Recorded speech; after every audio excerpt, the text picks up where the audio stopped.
呢位觀眾就話咧，佢係胃癌3期，咁啊做咗全切㗎啦。化療期間咧指數上升，由4升到去7啊。咁手術前指數就唔高嘅，咁我想問下係啲咩原因咧？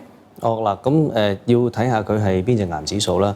我哋而家最常見大家會抽嗰個癌指數，我哋叫做 CEA 嘅。咁嗰隻癌指數咧就唔係淨係局限於係胃癌先至會高。咁當然啦，係佢因為佢之前試過有胃癌做咗手術，咁而家個指數高返咧，咁我哋當然第一樣嘢就係要同佢排除呢個癌症有冇邊度復發或者擴散咗，或者亦都同時間咧排除埋個身體其他部位有一個新嘅癌症走出嚟。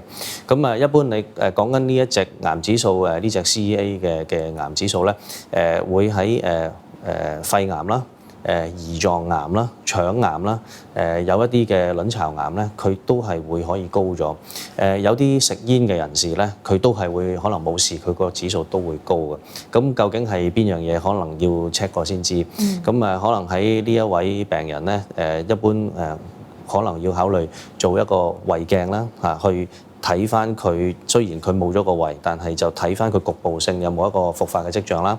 可能要做一個大腸鏡啦，因為有機會係大腸癌。或者有個新嘅癌走出嚟喺個大腸度，咁要排除呢樣嘢，咁就要照大腸。咁另外就我會建議佢做一個全身嘅掃描，或者一個靜電子掃描，去睇下佢其他身體地方有冇一啲新嘅癌症或者有復發嘅情況啦。